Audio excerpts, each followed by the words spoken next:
귀하신 예수님의 이름으로 기도합니다. 아멘. 오늘 우리에게 주신 하나님의 말씀은 에스겔 18장 1절부터 20절의 말씀입니다. 에스겔 18장 1절부터 20절의 말씀입니다. 오늘 말씀 읽으실 때 교독해서 읽으시고 마지막 20절 말씀 함께 읽겠습니다. 제가 먼저 읽습니다. 또 여호와의 말씀이 내게 임하여 이르시되 너희가 이스라엘 땅에 관한 속담에 이르기를 아버지가 심 포도를 먹었으므로 그의 아들의 이가 시다고 함은 어찌 됨이냐. 주 여호와의 말씀이니라. 내가 나의 삶을 두고 맹세하노니 너희가 이스라엘 가운데에서 다시는 이 속담을 쓰지 못하게 되리라. 모든 영혼이 다 내게 속한지라. 아버지의 영혼이 내게 속함같이 그의 아들의 영혼도 내게 속하였나니 범죄하는 그 영혼은 죽으리라. 사람이 만일 의로워서 정의와 공의를 따라 행하며 산 위에서 재물을 먹지 아니하며 이스라엘 족속의 우상에게 눈을 들지 아니하며 이웃의 아내를 더럽히지 아니하며 월경 중에 있는 여인을 가까이 하지 아니하며 사람을 학대하지 아니하며 빚진 자의 저당물을 돌려주며 강탈하지 아니하며 줄인 자에게 음식물을 주며 벗은 자에게 옷을 입히며 별일을 위하여 구워주지 아니하며 이자를 받지 아니하며 스스로 손을 금하여 죄를 짓지 아니하며 사람과 사람 사이에 진실하게 판단하며 내 율례를 따르며 내 규례를 지켜 진실하게 행할진대 그는 의인이니 반드시 살리라. 주 여호와의 말씀이니라. 가령 그가 아들을 낳았다 하자 이 모든 선을 하나도 행하지 아니하고 이 죄악 중 하나를 범하여 강포하거나 살인하거나 산 위에서 재물을 먹거나 이웃의 아내를 더럽히거나 가난하고 궁핍한 자를 학대하거나 강탈하거나 빚진 자의 저당물을 돌려주지 아니하거나 우상에게 눈을 들거나 가증한 일을 행하거나 별일을 위하여 구워주거나 이자를 받거나 할진대 그가 살겠느냐. 결코 살지 못하리니 이 모든 가증한 일을 행하였은즉 반드시 죽을지라. 자기의 피가 자기에게 돌아가리라. 또 가령 그가 아들을 낳았다 하자 그 아들이 그 아버지가 행한 모든 죄를 보고 두려워하여 그대로 행하지 아니하고 산 위에서 재물을 먹지도 아니하며 이스라엘 족속의 우상에게 눈을 들지도 아니하며 이웃의 아내를 더럽히지도 아니하며 사람을 학대하지도 아니하며 저당을 잡지도 아니하며 강탈하지도 아니하고 줄인 자에게 음식물을 주며 벗은 자에게 옷을 입히며 손을 금하여 가난한 자를 압제하지 아니하며 별리나 이자를 받지 아니하여 내 규례를 지키며 내 율례를 행할진대 이 사람은 그의 아버지의 죄악으로 죽지 아니하고 반드시 살겠고 그의 아버지는 심히 포악하여 그 동족을 강탈하고 백성들 중에서 선을 행하지 아니하였으므로 그는 그의 죄악으로 죽으리라. 그런데 너희는 이르기를 아들이 어찌 아버지의 죄를 담당하지 아니하겠느냐 하는도다. 아들이 정의와 공의를 행하며 내 모든 율례를 지켜 행하였으면 그는 반드시 살려니와 20절입니다. 범죄하는 그 영혼은 죽을지라. 아들은 아버지의 죄악을 담당하지 아니할 것이요 아버지는 아들의 죄악을 담당하지 아니하리니 의인의 공로도 자기에게로 돌아가고 악인의 악도 자기에게로 돌아가리라. 아멘. 어떤 분이 이런 말씀을 해 주셨어요. 나는 우리 아버지처럼 살기 싫었는데 어느 날 거울을 보니까 또 가족들의 입을 통해서 듣는 그 말씀, 그 말을 들으니까 내가 우리 아버지처럼 하고 있었어요. 아마 이런 경험이 있으신 분들, 또 내가 우리 어머니가 어렸을 때 그렇게 했던 것들 나는 그렇게 하지 말아야지 다짐을 했는데 어느 날 여러분의 모습 속에 비춰질 때 어떠셨을지 모르겠습니다. 많은 사람들이 자신의 과거 그리고 부모님 또 가정의 환경들로 이 믿음의 길을 걸어갈 때에 때로는 우리가 그러면 안 되지만 이거를 핑계 삼아서 숨기도 하고 또 피하기도 하게 되는 때가 있는 것 같아요. 이스라엘 백성들도 마찬가지였습니다. 바벨론 포로 시절에 그들이 이런 속담이 있었습니다. 2절 말씀입니다. 너희가 이스라엘 땅에 관한 속담에 이르기를 아버지가 신포도를 먹었으므로 그의 아들의 이가 시다고 함은 어찌 됨이냐. 그러나 하나님께서 이어서 3절에서 4절 이렇게 말씀하셨습니다. 주 여호와의 말씀이니라. 내가 나의 삶을 두고 맹세하노니 너희가 이스라엘 가운데에서 다시는 이 속담을 쓰지 못하게 되리라.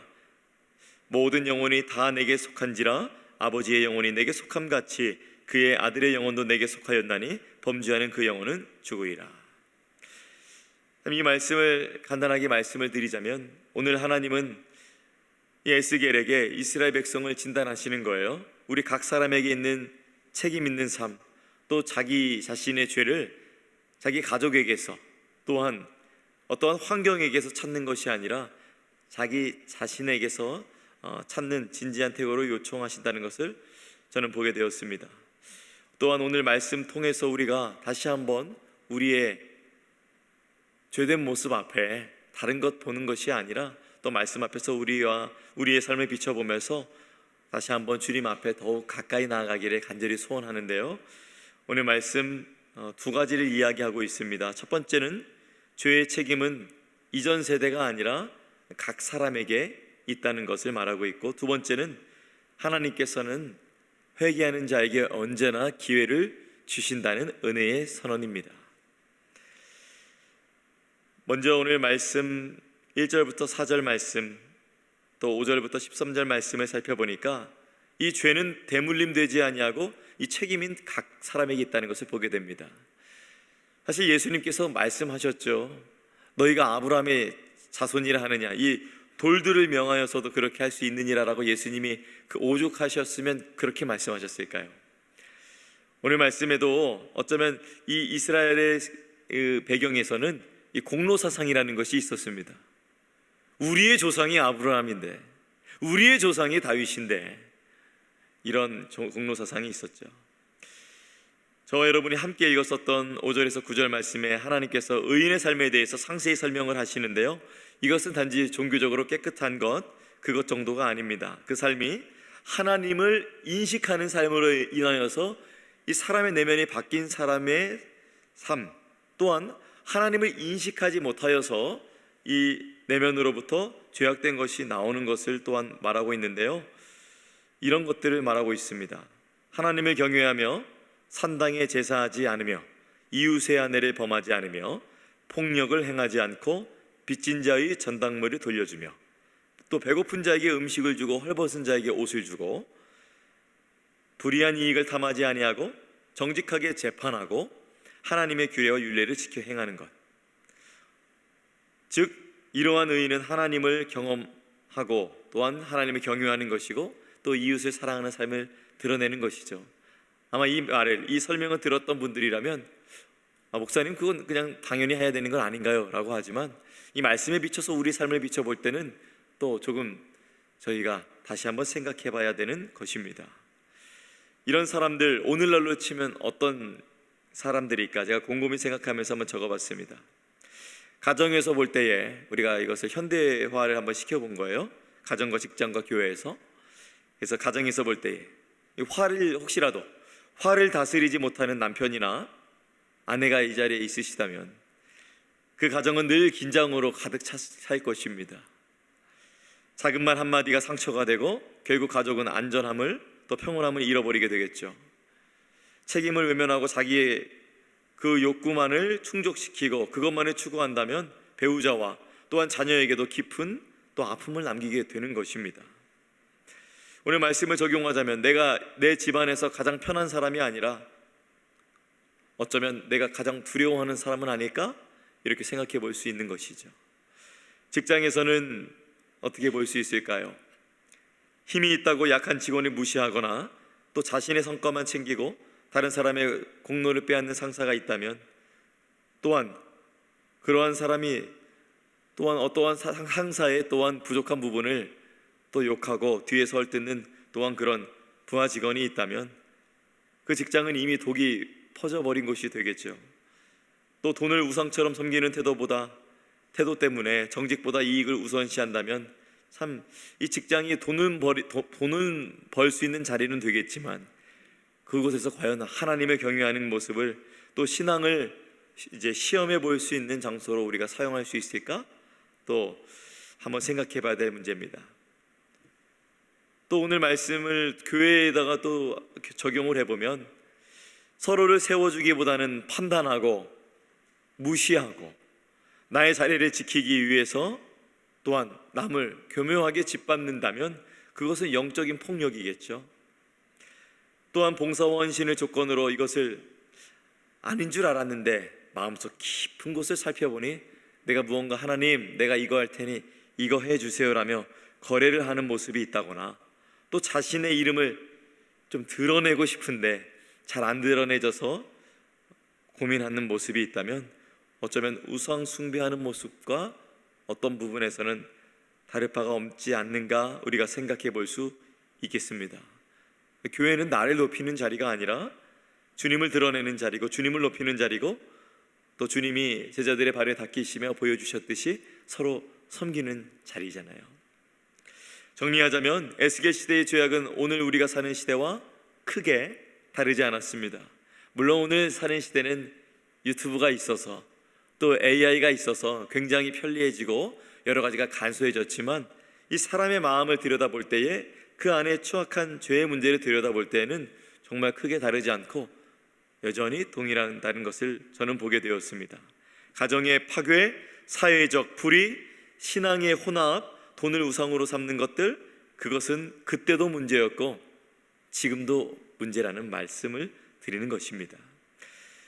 에스겔의 시대에 하나님은 하나님의 말씀대로 살지 않던 그 사람들에게 이렇게 구절 말씀을 통해서 이렇게 말씀하셨습니다. 내 율례를 따르며 내 규례를 지켜 진실하게 행할진대 그는 의인이니 반드시 살리라. 주 여호와의 말씀이니라. 이 말씀이 어떤 의미냐면, 의로움이 집안에서 자동적으로 이렇게 물려서 내려오는 것이 아니라는 뜻입니다. 부모님이 아무리 경건해도 자녀가 그 길을 따르지 아니하면 아무 소용이 없고, 부모님이 아무리 혹시라도 악해도 하나님을 경외하고 자녀가 하나님을 경외하고 그 길을 걸어가면 하나님은 그를 의롭다 하신다는 것입니다. 결국 중요한 것은 믿음으로 하나님께 순종하며 나아가는 그 자신의 삶이 참으로 중요하다는 것을 말씀하고 있는 것입니다. 제가 청년 시절에 이렇게 제가 이제 집에서 교회가 좀 멀었어요. 그래서 그때 이제 차가 없었는데 새벽 예배를 이렇게 드리러 가려면 한 40분 정도 이렇게 버스를 타고 가야 됐어요. 한 번에 가는 버스가 없어서 중간에 이제 갈아탔어야 됐는데요. 그래서 이제 전날 이제 교회에서 특별 새벽 예배가 있으면 교회에서 자고 이렇게 참여하고 또 수업 들으러 학교 가고 대학교 가고 그렇게 했었던 적이 있었습니다. 그때 있었던 일인데요. 이제 막 말씀으로 충만해져서 청년 시절에 이제 토요일 새벽 예배를 마치고 이제 집에 돌아가려고 버스 정장에 서 있는데 한 할머니가 다가와서 저에게 묻는 거예요. 청년, 예수님 믿어요? 새벽 예배 마치고 온 저는 아주 은혜로 충만해져서 예 할머니, 제 예수님 믿습니다. 예수님은 저희 주인이시고 왕이십니다. 이렇게 하니까 막 반갑다면서 그렇게 아유 예수님 잘 믿네 그러는 거예요. 근데 그분의 그 다음 말이 좀 이상했습니다. 저한테 이러는 거예요. 예수님만 믿으면 안 돼요. 가문의 저주를 끊어야 해요. 그래야 구원받아요. 오, 이상하다. 예수님께서 분명히 십자가에서 다 이루었다고 말씀하셨는데 그 이후에 또 해야 될 일이 있다니. 그분 말씀을 들어보니까 이런 말이었어요. 본인이 섬기는 교회에 목사님이 계신데 예수님의 십자가 그것만으로는 부족하고 그 가게의 저주를 끊는, 가문의 저주를 끊는 기도를 자신한테 매일 받고 이렇게 헌금을 내야 된다라는 말이죠. 들으면서 제가 멈칫했습니다. 그러면서 제가 그분을 처음 뵈었지만 이렇게 말씀드렸어요. 할머니, 제가 처음 뵙지만 신뢰를 무릅쓰고 말씀드리겠습니다. 예수님께서 십자가에서 모든 죄와 저주를 이미 담당하셨습니다. 구원은 예수님과의 믿음의 관계로 주어지는 것이지 가게의 저주를 끊어서 받는 것은 아닙니다. 저는 그날 다시 한번 확신을 하게 되었습니다. 예수님의 십자가의 능력이 얼마나 강력하고 그 모든 가게의 저주, 그것보다 당연히 더 뛰어나신 것이 예수 그리스도의 이름의 능력이라는 것을 말입니다. 저는 오늘 말씀 준비하면서 그 할머니와의 대화를 떠올리면서 저는 깨닫게 되었습니다. 사람들은 종종 내 가정의 저주나 내가 물려받았던 환경, 그런 것들을 구원의 조건처럼 생각합니다. 그리고 내가 지금 믿음으로 살지 못하고 있는 그 이유, 말씀으로 못 살고 있는 그 이유는 과거의 그 이유 때문에 내가 물려받았던 어떠한 DNA 때문이라고 생각합니다. 물론 영향은 줄 수 있겠죠. 그러나 여러분, 혹시라도 이런 마음은 갖지 않으셨으면 좋겠습니다. 나는 원래 이런 집안에서 자라났으니까 내 믿음은 이 정도니까 어쩔 수 없지 않겠어? 그러나 오늘 말씀 분명하게 이렇게 말씀하십니다. 4절 말씀입니다. 모든 영혼이 다 내게 속한지라 아버지의 영혼이 내게 속함같이 그의 아들의 영혼도 내게 속하였나니 범죄하는 그 영혼은 죽으리라. 이 뜻은 바로 하나님은 각자의 책임을 물으시고 동시에 각자에게 새로운 길을 또한 허락하신다는 것입니다. 사랑하는 여러분, 과거를 끊으시고 오늘부터 예수님과 함께 다시 새롭게 그 길에 가시는 여러분이 되시기를 간절히 바랍니다. 여러분 안에 내주하시는 성령님은 능히 그 일을 선택하는 자를 도우실 것입니다. 그러한 여러분이 되시기를 축복합니다. 저는 이어서 14절부터 20절 말씀에 하나님은 악인의 자식이라도 회개함을 살게 하신다는 것을 보게 되었습니다. 사실 악인의 자녀인데 드라마 같은 데 보면, 영화 같은 데 보면 악인의 자녀인데 잘 살고 있는 사람들 보면 그 의심이 들잖아요. 근데 저희는 의심이 들지 모르겠지만 하나님께서는 오히려 의심을 갖지 않으시고 오히려 악인의 자녀라 할지라도 회개한다면 은혜를 베푸시는 분이시라는 것을 말씀을 통해 알게 되었습니다. 이 10절부터는 반대의 경우를 말하는데요, 의로운 아버지 밑에서 자란 아들이라도 자기가 폭력을 일삼고 음행을 저지르고 우상을 섬기고 가난한 자를 짓밟는다면 하나님은 그 아들을 결코 또한 면죄하지 않는다고 말씀을 해주셨습니다. 또 13절 말씀은 이렇게 기록되어 있습니다. 별리를 위하여 구워 주거나 이자를 받거나 할진대 그가 살겠느냐? 결코 살지 못하리니 이 모든 가증한 일을 행하였은즉 반드시 죽을지라 자기의 피가 자기에게로 돌아가리라. 즉 경건이 유산적으로 이렇게 상속되는 것은 아니며 하나님은 누구든지 각자의 행위에 따라 심판하신다는 것입니다. 물론 저희가 자녀들에게 믿음의 삶을 그렇다고 보여주지 말아야 된다, 그런 것이 소용없다, 이 말씀을 드리는 것이 아니잖아요 지금. 그러나 그런 것이 없는 상태에서 그 자녀의 신앙이 온전하지 않거나 그렇게 되지 않는 상태에서 그냥 이게 물려받겠지라는 것은 아닐 수도 있다는 것입니다. 반면에 14절에서 17절 말씀에는 악한 아버지의 밑에서 자란 자녀라 할지라도 하나님의 길을 따르고 말씀을 따르고 불의를 행하지 아니하면 하나님이 어떻게 하신다 선언하셨는지 17절에 말씀합니다. 우리 17절 말씀은 함께 읽어보겠습니다. 시작. 손을 금하여 가난한 자를 압제하지 아니하며 별리나 이자를 받지 아니하여 내 규례를 지키며 내 율례를 행할진대 이 사람은 그의 아버지의 죄악으로 죽지 아니하고 반드시 살겠고. 이 말씀은 그 자체로 복음의 빛입니다. 우리도 예수님 안에서 새로운 길을 선택하게 되었지 않았어요? 저는 예수님 믿는 자를 잡던 자가 예수님 믿도록 하는 자가 되었던 일을 들은 적이 있습니다. 2001년에 제가 고등학교 2학년 때였는데요, 그때 중국 선교를 가게 되었어요. 한 달 정도. 그래서 이제 인천에 있는 그 배를 타고 중국의 대련으로 가서 연변, 또 내몽골, 그리고 북경, 이렇게 삼각형 모양으로 이제 선교를 했던 적이 있습니다. 그 당시 중국에서 또한 박해가, 기독교의 박해가 매우 심했고, 또 특히 연변 지역은 또 지역 교회가 활발했던 만큼 단속도 굉장히 거셌습니다. 거기에 악명 높았었던 공안 간부가 있었다고 해요. 그분이 기독교인들을 수없이 잡아들였고, 어찌나 기독교인들이 모인 곳을 잘 알고 정보를 파악했는지 얼마나 많은 사람들이 잡혔고 또한 많은 고문을 당했다고 합니다.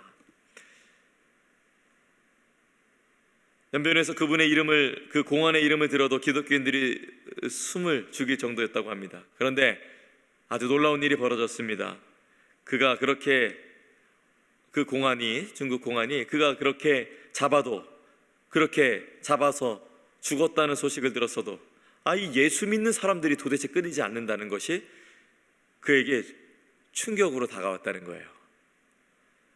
그분이 이런 마음이 들었었다고 합니다. 내가 그들을 감옥에 넣을 땐 그들이 떨고 있어야 했는데 잡히기 직전까지 찬송을 부르고 잡힌 후에도 눈물로 기도하며 감사합니다라고 말하고 고백하는 그들을 보며 도무지 이해할 수 없었습니다. 이 이야기를 제가 어디서 들었냐면 이분이 인도하시는 예배 가운데 설교 중에 들었습니다. 이분이 예수님을 믿고 목사님이 되어서 이제는 중국 연변에서 그 교회를 섬기게 되는 분이 되신 거예요. 많은 사람들이 이 연변 지역의 교회 지도자들 그리고 선교사님들이 이 소식을 듣고 어떻게 이분을 꾸짖으러 왔을까요? 때리러 왔을까요? 아니었어요. 용서해 주었어요.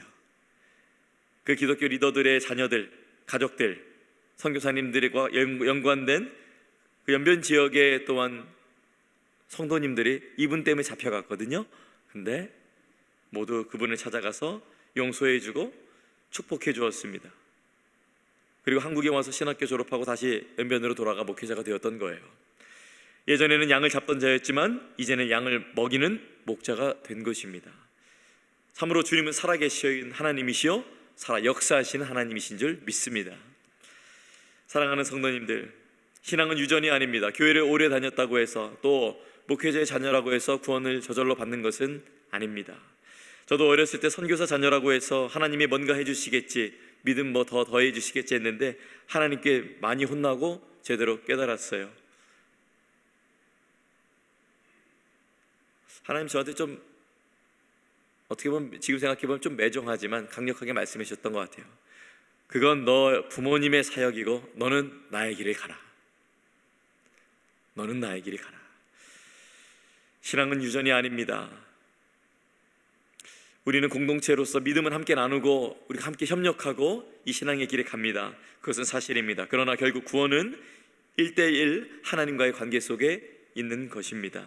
하나님과의 관계 안에서 이루어집니다. 혹시라도 과거에 실패한 삶을 살았다 하더라도 오늘 주님 앞에 새로운 선택을 하면 하나님이 함께 하시고 역사하시는 것을 순종하고 나아간다면 하나님은 반드시 그 삶을 새롭게 하실 줄로 믿습니다. 말씀을 마무리합니다. 하나님은 사람의 겉모습, 출신 배경, 가문, 과거의 판단으로 판단하지 않으십니다. 오직 내가 오늘 어떻게 살아가고 있는가, 어떤 삶을 살아가고 있는가, 그것을 보십니다.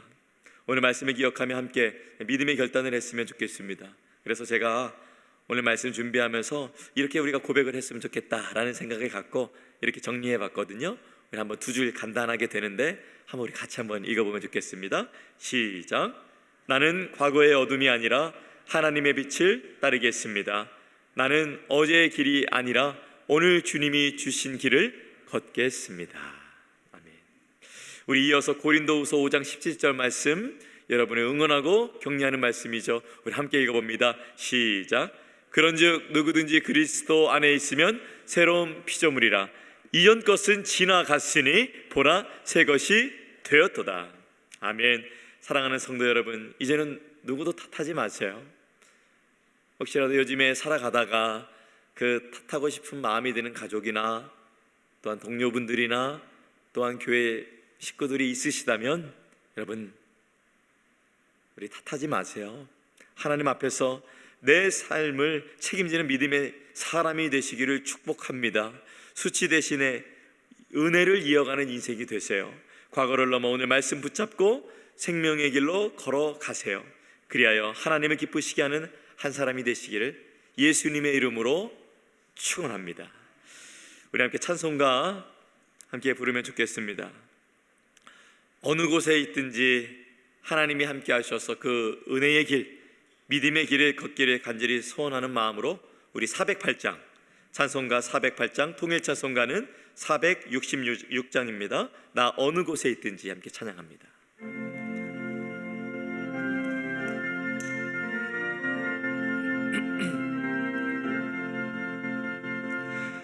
나 어느 곳에 있든지 늘 마음이 편하다. 주 예수 주신 평안아 늘 충만하도다. 나의 마음속이 늘 평안해. 나의 마음속이 늘 평안해. 악한 죄 파도가 많으나 마음이 늘 평안해. 내 맘에 솟는 영생수 한없이 흐르니 목마름 다시 없으며 늘 평안하도다. 나의 마음속이 늘 평안해. 나의 마음속이 늘 평안해. 악한 죄 파도가 많으나 마음이 늘 평안해. 참되신 주의 사랑을 영원치 못하네. 그 사랑 내 맘 여시고 소망을 주셨네. 나의 마음속이 늘 평안해. 나의 마음속이 늘 평안해. 악한 죄 파도가 많으나 마음이 늘 평안해. 주 예수 온갖 고난을 왜 몸소 당했나. 주 함께 고난 받으면 멸류관 얻겠네. 나의 마음속이 늘 평안해. 나의 마음속이 늘 평안해. 악한 죄 파도가 많으나 마음이 늘 평안해. 아멘. 우리 이 시간 함께 기도하며 나가면 좋겠습니다. 먼저 개인을 위한 기도 제목입니다. 환경이나 가정의 탓을 하지 않고 나의 삶에 대한 책임을 또 믿음으로 지게 하시고 오늘 주신 말씀처럼 자신의 선택과 행동이 하나님 앞에 합당할 수 있도록 내 안에 남아있는 죄의 습관과 과거의 어둠을 끊게 하시고 십자가의 능력으로 자유케 하시고 오늘부터 새 길을 걸을 수 있도록 우리의 심령에 날마다 말씀으로 비춰주시고 깨닫는 즉시 회개하는 민감한 영을 주시며 회개하는 자를 살리시는 은혜를 삶에서 날마다 경험할 수 있도록 우리 함께 기도하며 나가시겠습니다. 하나님 아버지, 개인을 위한 기도의 제목으로 나아갑니다. 우리의 삶의 책임을 믿음으로 지게 하시고 오늘 주신 말씀처럼 참으로 믿음의 공로, 정말 가정의 공로, 우리 부모님의 조상의 공로가 유익한 것은 사실이지만 또한 그 자신 또한 말씀대로 살지 아니하면 하나님께서 얼마나 마음 아파하시고 또한 이렇게 심판의 길이 예비되어 있는지 말씀을 통해 보게 되었습니다. 오늘 말씀처럼 내 안에 남아있는 죄의 습관이 혹여라도 있다면 이 습관, 과거의 어둠을 끊게 하시고 핑계대지 않을 수 있도록 주님, 성령님 말씀을 통해서 붙잡아 주시옵시고 십자가의 능력으로 자유케 하시고 오늘부터 새 길을 걸어갈 수 있도록 주님 도와주옵소서. 주님 앞에 또한 솔직하고 자복하는 마음으로 그 마음을 나누는 성도님들 마음에 주님 평안함을 주시옵시고 예수 그리스도의 보혈의 피로 깨끗하게 씻어주셔서 살리시는 하나님의 놀라우신 은혜의 삶에서 경험할 수 있도록 주께서 도와주옵소서. 이어서 교회를 위해서 기도하겠습니다. 지구촌에 생명 주고 제자 삼아 선교하는 교회를 든든히 세워지게 하시고 말씀과 기도로 비상하는 교회가 될 수 있도록 기도해 주시고요. 목자 산상 수련회가 8월 23일에 있는데 많은 마을장 목자 부목자 부부분들이 참석하여서 목자로서의 부르심을 회복하고 말씀과 성령의 충만함을 얻으며 하반기 사역을 능력 있게 감당할 수 있도록 기도해 주시고요. 환우분들이 있습니다. 혼란 중에 성도님들이 있습니다. 치유하여 주시옵시고 회복시켜 주셔서 하나님께서 지켜주시는 은혜를 경험할 수 있도록 우리 교회를 위하여서 함께 기도하시겠습니다. 하나님 아버지, 교회를 위해서 기도합니다. 지구촌의 생명 주고 제자를 삼아 선교하는 교회를 든든히 세워주시고 말씀과 기도로 비상하는 교회가 될 수 있도록 아버지 하나님 은혜를 더하여 주시니 감사합니다. 아버지 하나님, 말씀과 기도로 충만할 수 있는 우리가 될 수 있도록 도와주시옵시고 또한 말씀과 기도를 통하여서 우리의 영혼이 주님 앞에 온전하게 서 갈 수 있도록 아버지 하나님 역사하여 주시옵소서. 우리 교회에 8월 23일에 목자 산상 수련회가 있습니다. 주님, 마을장님들, 목자님들, 부목자님들 많은 분들 참석하여 주셔서 하반기 사역을 할 때에 아버지 하나님, 우리의 약함을 기반으로 나아가는 것이 아니라 하나님의 강하심을 붙들고 말씀 붙들고 아버지께서 우리에게 주시는 성령의 감동 붙들고 아버지 하나님 시작할 수 있도록 많은 분들 참석할 수 하여 은혜 누리게 하여 주옵소서. 환우분들, 환난 중의 성도님들, 주님 그 눈물을 아시는 줄 믿습니다. 옆에서 지켜보는 가족들도 있습니다. 아버지 하나님, 이 어려움을 주님과 함께 이겨나갈 수 있도록 주님 도와주시옵소서. 마지막으로 나라와 민족을 위해서 또 열방을 위해서 기도하겠습니다. 민동식 한지은 선교사님, 위클리프 성경 번역 선교회로 선교회 사역 잘 감당하고 계신데요, 말씀과 성령으로 충만하고 영육간에 강건하도록 기도해 주시기 바랍니다. 그리고 한국과 미국을 하나님께 올려드리며 하나님이 경외하고 선교하는 나라로 쓰임받도록 기도해 주시기 바랍니다. 마지막으로 우크라이나와 러시아 또 이스라엘과 하마스의 전쟁이 속히 평화적으로 종식되며 주님의 은혜와 사랑이 그 나라 가운데 임할 수 있도록 우리 마지막으로 우리 나라와 민족과 열방을 위해서 기도하며 나가겠습니다. 기도합니다. 아버지 하나님, 나라와 민족을 위해서 기도합니다. 열방을 위해 기도합니다. 특별히 위클리프 성경 번역 선교회로 섬기는 민동식 한지은 선교사님 기억하여 주시옵시며 그 몸의 육신의 연약함과 그리고 그 가정의 어려움을 아시는 주님, 모든 것을 아시는 주님이신 줄로 믿습니다. 그러한 여러 가지 어려운 상황이 있지만 믿음 안에서 아버지의 이 귀한 사명 감당하고 있습니다. 특별히 아버지 하나님, 우리 선교사님 말씀과 성령으로 충만하고 영육간에 강건할 수 있도록 주님께서 은혜 더하여 주시옵시며 감당하는 사명, 맡겨진 사역 주 안에서 잘 감당하며 필요한 재정이 필요하다면 또한 그것에 아버지 하나님 도움의 손길을 주시옵시고 또한 많은 믿음의 동역자들을 붙여주셔서 홀로 감당하지 아니하고 협력하여 선을 이루는 주님의 귀한 선교사님 될 수 있도록 은혜 내려주옵소서. 한국과 미국이 주님 앞에 올려드립니다. 하나님의 경외하며 선교하는 나라로 쓰임받도록 아버지 하나님 주님께서 도와주옵소서. 우리가 떠나왔지만 여전히 우리 마음 가운데 있는 대한민국 그리고 우리가 발을 디디며 따는 미국 땅이 하나님을 더욱 경외하며 또한 선교에 더욱더 헌신하는 나라가 되기를 원합니다. 주님께서 도우시고 함께해 주시옵시고 이 나라 가운데 있는 교회와 성도님들을 사용하여 주셔서 아버지 하나님의 나라로 굳건하게 설 수 있도록 도와주옵소서. 아버지 하나님, 우크라이나, 러시아, 이스라엘과 하마스 오래도록 전쟁 중입니다. 아버지 하나님, 이 전쟁으로 인해서 눈물 흘리며 슬퍼하는 자들이 많이 있습니다. 어서 이 전쟁이 종식되며 주님의 평화가 임할 수 있도록 주께서 도우시고 은혜 내려주어서 아버지 하나님, 오히려 이 기간을 통하여서 주님을 믿는 자들이 많이 일어날 수 있도록 주께서 도와주시옵소서.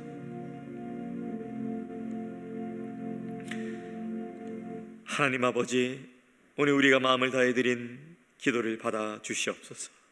주님을 더욱 갈망하고 소망하고 사랑하게 하여 주옵소서.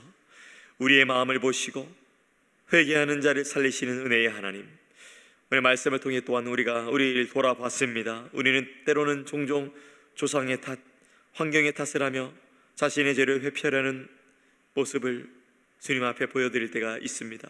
하지만 오늘 말씀을 통해서 각자의 마음을 살피게 하시고 또한 돌이키는 자에게는 생명의 길을 여신다는 은혜를 허락하여 주시니 감사합니다. 이 아침 주의 말씀 앞에 진실한 회개가 있게 하시고 또한 책임 있는 삶으로 주님 앞에 나아가는 우리 사랑하는 성도님들 될 수 있도록 성령 하나님 붙들어 주시옵소서.